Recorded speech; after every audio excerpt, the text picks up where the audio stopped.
Hello, I'm Bret Moss, and you're watching The Defining Moment for Creating the Culture of Conscience. Our guest today is Keith McCarthy. Keith McCarthy served as mayor of the city of Downey here in Southern California, where he was also a member of the city council from 1996 to 2004. Mayor McCarthy has served as chairman of the Republican Party of the County of Los Angeles for 4 years, and he was regional council member of the Southern California Association of Governments for 7 years. Mr. McCarthy is also an ambassador for peace with the Universal Peace Federation. He's also an entrepreneur. Keith is married and has 6 children. Keith McCarthy, it's my pleasure to welcome you to The Defining Moment. Thanks for being our guest today. Bret, thanks for inviting me. It's a pleasure to be here. Thanks for coming. Our topic today will be good governance. And I want to begin by asking you, as I usually ask people in a defining moment, to share with our viewers a defining moment in your life which really allowed you to get a new perspective about your life. Well, it's a good question.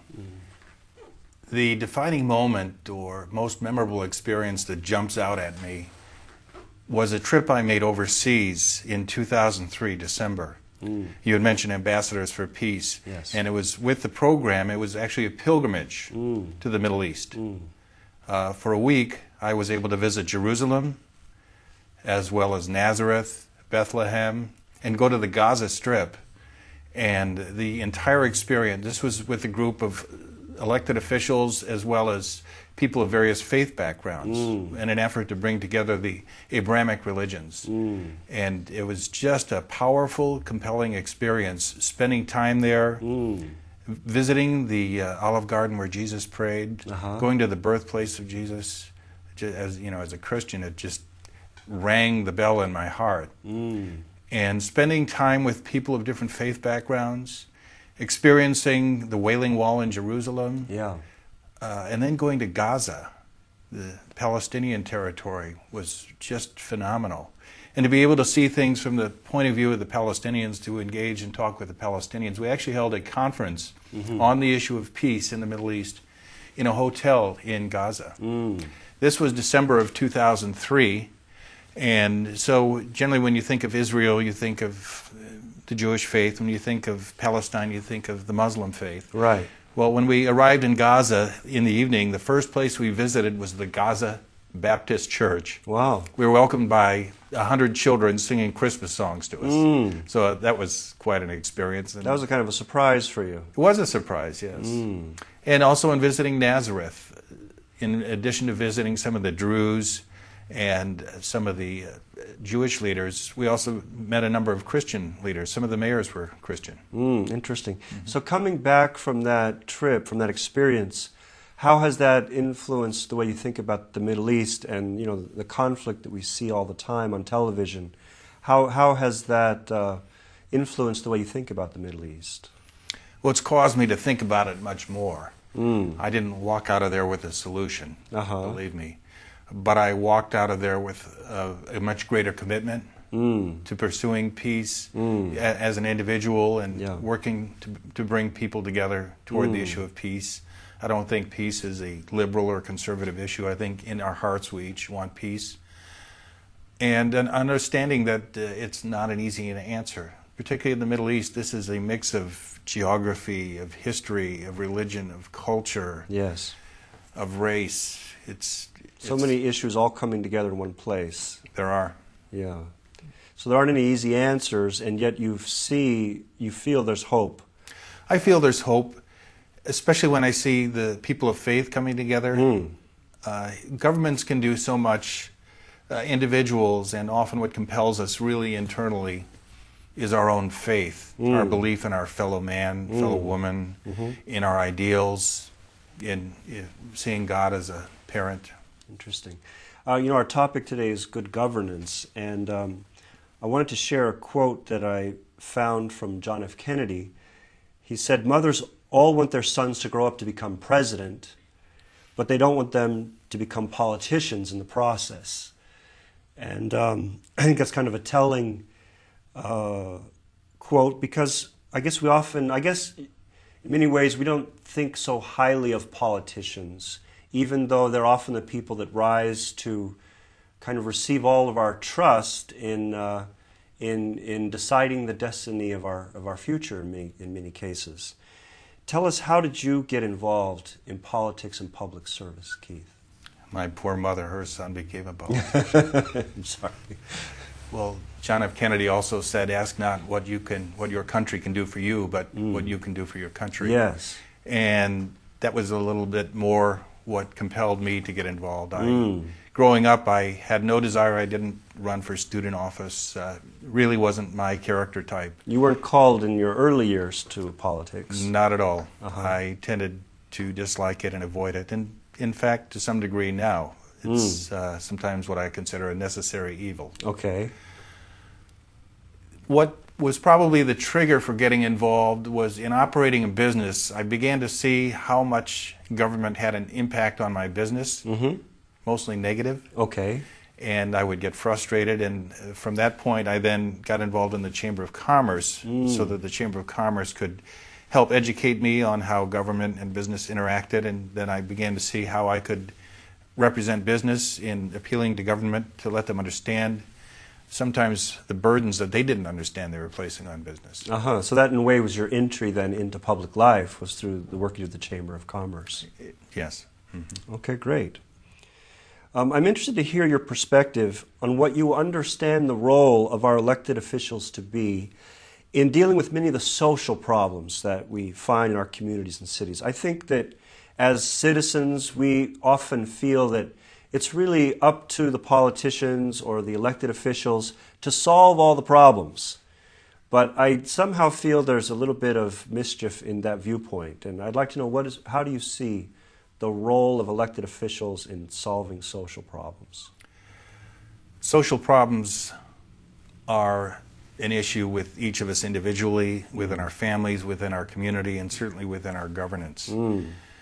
My view of government is the government that governs least governs best. But there are areas where government is necessary, certainly in public safety, police, fire, on a federal level, the military. Basic infrastructure. Infrastructure, right, your roads, highways, air quality, water quality. And the social services become somewhat of a middle ground.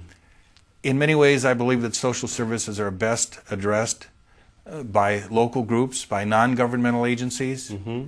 They're much better able to carry out services for families and for individuals than is the government. But the government can choose to be either an obstacle or a catalyst. I see. And my desire is to take the obstacle out and provide the catalyst. If I'm provide incentives and open the, kind of provide a playing field, a level playing field where many players can participate. Certainly. For example, one example of a simple social service in a community is simply parks and recreation. If a community has an effective parks and recreation program, there's an investment of capital in that. Yeah. And from a conservative point of view, you might object to, why are we spending this money? But when you look at how this benefits public safety, because it takes the youth off the street and into programs, keeps them active and engaged, then the community is healthier because of it. And when you provide opportunities and areas for your community to get recreation, to play sports, to have picnics in a park, that works. So, I mean, that's a very simple, kind of the first line of social services. To be proactive in promoting healthy lifestyles, healthy activities for young people and families. Okay, great. What do you think are the biggest unrealistic expectations that citizens place upon their elected officials? I think it's unrealistic to hope for or expect that the government can solve all problems or even most problems. Yeah. I see government as a skeleton for the human family or the human body. But you need sinew, you need nerves, you need muscle and tissue, and that's what makes society. And government, again, is simply the skeletal structure to allow these other systems to operate. Right. The most important form of government is how you or how I govern myself or yourself, how my mind directs my body. If that government is in order, then it makes the next level of government simpler within the family. If there's a stable government within the family, then in governing a community or even a nation, it's much simpler. If there's a community of healthy families. Absolutely. And it's an underlying assumption within most societies, certainly within America, that those families will be there to support our government. So we consciously create governments, we consciously hold elections every 4 years or so. Assuming that fabric is there as underlying everything. Without giving it a whole lot of acknowledgement. And I think it's important for governments to acknowledge the power of the family, of the individual, and of the community. And again, to provide opportunities for families and communities to become engaged. Certainly there are many out there. But you referenced Hurricane Katrina and the almost farcical interaction of the city government in, I think it was Baton Rouge and the state of Louisiana and the federal government. There's a failure on all levels, basically. Well, it could be addressed as a failure. I'm sure there was huge government response, certainly a lot of money spent. Definitely, yeah. But we also saw agencies like Salvation Army step forward, and the Red Cross step forward, and different independent nonprofits, church groups, faith groups. Right. And they were able to come in and help. Yeah. And again, the more that government can impel groups like this to be supportive, I think we have a better solution and a healthier end result. I just wondered, is it possible that we see things, we see the lack of leadership more in the case of a natural disaster like that than in the everyday affairs of many big cities or urban places? You find all these social problems, but they're oftentimes not getting addressed. So, while in a disaster it really comes to light, but what about in our day-to-day existence? Is there enough being done, do you think, to address the social problems in cities across America? Again, I don't look to government as the solution for social problems. If government can get out of the way of agencies that do want to contribute, and they're not all faith-based, there are many independent social programs, but provide these groups the opportunity to engage. Government is not your mother. Government is not going to solve your problems. But many people think of government like that, don't we? I don't. I mean, don't many people? They may.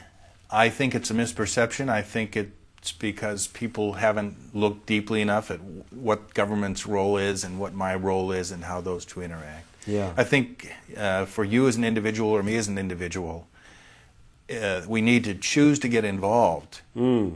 And not necessarily to run for president, or not necessarily to become a politician, to refer to John Kennedy, but simply a community group, whether it's the board of a local committee, for example, the planning commission for your city, whether it's the PTA if you have kids at school, but we all have to step out of our comfort zone. And that's what makes a community better, when as an individual I kind of get outside my comfort zone, engage with the people around me with whom I'm not so familiar, and develop. You realize there's a kinship there, and it becomes really fulfilling. But there is something really required for people to take that step. I mean, it's not. A lot of people just don't bother. They feel it's not worth the trouble to go outside of their comfort zone, as you say. True. Well, we're a society that often orients itself toward comfort. Right. We have a comfortable setting here. We're not out in a concrete and brick area, but people have to challenge themselves. And sometimes it takes a crisis to awaken a person within their own life or their own community. For example, in my case, it wasn't so much a crisis, but a recognition that my business is struggling in part because of the burden that government is imposing upon it. I better do something about it. I can sit back and criticize, but that's not going to change anything. So you decided to be part of the solution. Yes. And try to find ways to solve the problem for yourself and for others who are probably suffering the same way. Exactly. I felt that I looked at what I felt were bad decisions being made, and I said, well, I could make bad decisions too, but hopefully I can make better decisions. Let me have a go at it. You just kind of brought a very common sense approach to... I like to think so, but kind of man on the street type of approach, right? If you talk to people that ran against me, they may disagree. Okay, good. Many people here in America see politics as part of a larger battle that's currently going on, which is referred to as the cultural war. On one side, you have liberals advocating the homosexual marriage agenda and abortion rights, while on the other side, you find people like conservative Christians working to uphold traditional family values. What do you feel is at stake for America in this cultural war, and how do you imagine it unfolding in the future? That's a tough question, Bret. It's a big question, yeah. First, I think we have to understand, even though we may come from different perspectives politically, my neighbor may be quite liberal, I may be quite conservative, or vice versa, that really our ideals are likely the same. Our underlying assumptions and our ideals, maybe not our underlying assumptions, because sometimes that's what the problem is. Right. There's unspoken underlying assumptions. But the fact that we live in a land that is truly free and blessed, that we can agree upon that. And I think in trying to come to solve problems, we need to use exercises that are often done in business or social groups, and let's identify those things upon which we agree with first. Okay. Find common ground. What do we agree upon? Find common ground, find the low-hanging fruit. Let's go after the easier solutions and build some momentum. And then clearly we're going to differ on a number of items. Let's see how we can address those. So what do you see as being at stake in the cultural war specifically? I mean, you know, we're talking about a lot of the values that our founding fathers kind of founded America upon are in a sense hanging in the balance. At least a lot of people see it that way. How do you view that? Well, I believe that America has the strength to see itself through such cultural challenges. In America, the freedom we have is the freedom not only to express ourselves, but to try and possibly succeed or possibly fail, whether that's in a business or in a social endeavor. And I think some social endeavors ultimately will not work. But people have the freedom to attempt those or to express their desire to achieve that. Recently in the California legislature, the California Senate voted for inserting in California textbooks, for example, you mentioned the culture wars, addressing the historical significance of gays, lesbians, transgender, and bisexual in the history of California and America. I disagree with that. Yeah. I think it is providing too much of a biased influence upon educating our children. Our children need an open slate. If there are significant characters in history who come from that background, that's fine. But really, I don't want my children educated about sexuality, whether it's hetero or homosexuality. I simply want my children to have a healthy, well-rounded education. And I can address issues of sexuality with them as a parent. So you think that's kind of, that's an example of people who are part of the homosexual agenda going too far to try and mandate that be put into textbooks? I would agree with that. I'm sure from the lobby's point of view, they think it's time that their voice was finally heard. But we can't educate our children. We can educate them about all the, the green-eyed, left-handed persons in human history as well. But I don't think that's an effective way. I think it's more important to teach them about principles, about character, about goals and ideals. Yeah. So what are the goals and ideals that inspire you most about America? Well, America is the land of opportunity. I mean, the term, the American dream, just rings true in people not only in America but throughout the world. Around the world, yeah. You look at the emigration into this country, and it's phenomenal. In the fact that this country, until recently anyway, has been able to absorb this, and in many ways it's become an engine. And California is such a rich example because in my neighborhood, my neighbors are from the Philippines, from Burma, from Mexico, from further south, Central America. And so you have all these cultures coming together, and it does place a strain on the social system, and your community is a real melting pot there. It is. I prefer to call it a bowl of M&Ms. A bowl of M&Ms, okay. Okay, great. Another question I have for you. I think everybody old enough to vote understands that politics in America has become very divisive, and it's dominated by often the desire to undermine or destroy one's opponents in the name of self-interest or partisan interests. What's missing that would make a difference in overcoming the huge political divide that we see in this country?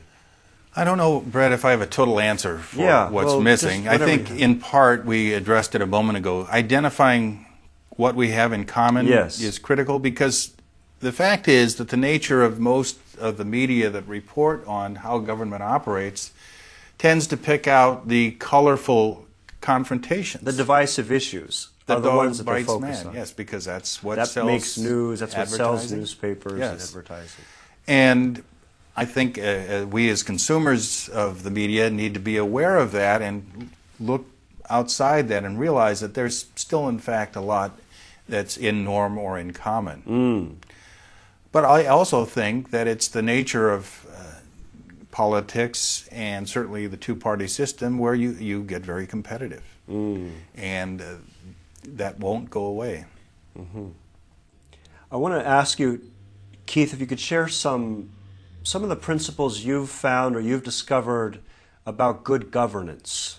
What have you learned through your experience about what allows for really the best to come out, the best face or the best foot to come forward in the business of governing people?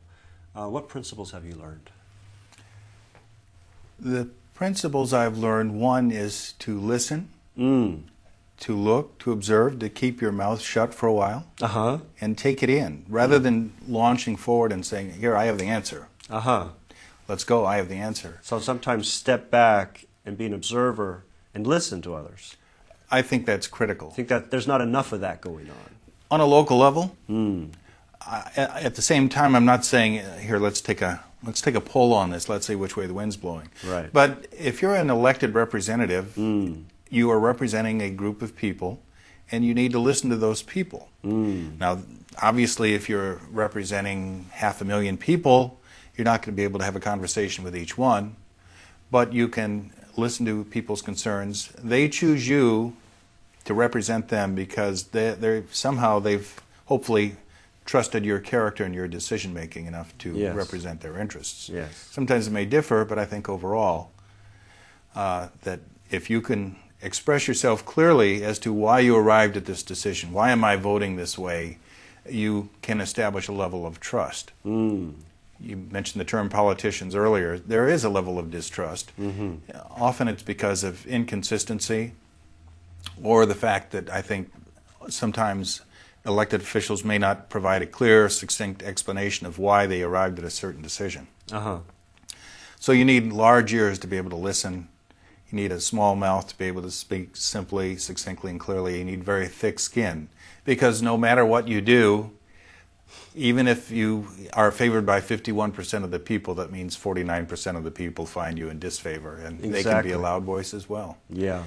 Also, I think righteousness is important in an elected official. Tell me what you mean by that.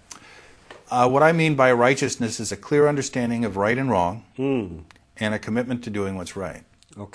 Above and beyond what's popular, above and beyond the latest voice that's spoken in your ear. You have an understanding or a philosophy of living that you're pursuing, so you have a sense of right and wrong.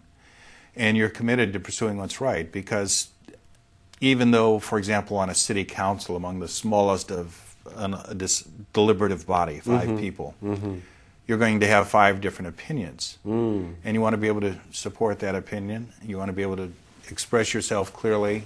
You want to be able to represent the people from your district, for example, or from your community. Occasionally, you talk of influence groups and lobbies and so on. They'll come in, and they may come in hard to represent their opinion. And special interest groups. Special interests. Maybe you're elected from a particular party, and the party is telling you to vote one way, but you have a conscience. And my conscience is telling me to vote another way. That's probably among the most difficult struggles for any elected official, because again, inherently as an individual, your conscience is telling you one thing, and yet you have your party interests, which is the greater good. But I think ultimately conscience should win out. We are all ultimately here to make a better community, a better state, a better nation. And so in terms of what we would look for in good governance, I think this sense of righteousness, a commitment to,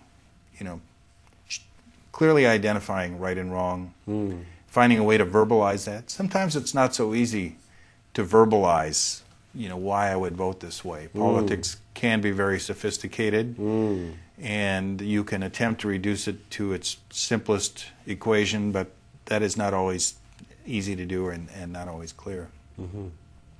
Now, don't you feel that today, because of a lot of the dirtiness of the business of politics, a lot of good people stay away? They just prefer not to throw their hat in the ring, so to speak, to avoid all of the undermining and fighting that goes on?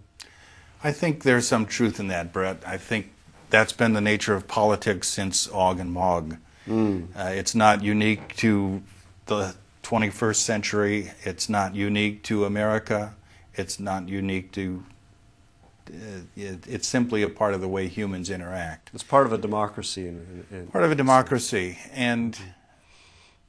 But people do choose not to participate because of that. Even if one chooses to get involved in public office, there's an amount of exposure of yourself that you have to go through. What are your assets and what's your income? A full disclosure, in a sense. Yes, and it's required, and some people say, I don't need that. Fortunately, America has millions upon millions of great people. Just because someone's never run for dog catcher, they may be the best person to lead their community. So it's never too late then, if somebody feels that calling to serve their community or their city, their state. It's never too late. Not only is it never too late, right now is the right time. Okay, so good people are needed, and it's time that people of conscience step forward and offer themselves, I guess, to that higher cause of public service. Indeed. Okay, great. Keith, I want to thank you so much for being our guest today on The Defining Moment. It's really been a pleasure, and I appreciate the insights that you've shared on our show today. Thank you, Bret. Thank you so much. Certainly. You've been watching The Defining Moment for creating the culture of conscience. You can find us on the internet at www.definingmoment.tv. Thanks for watching, and have a great day.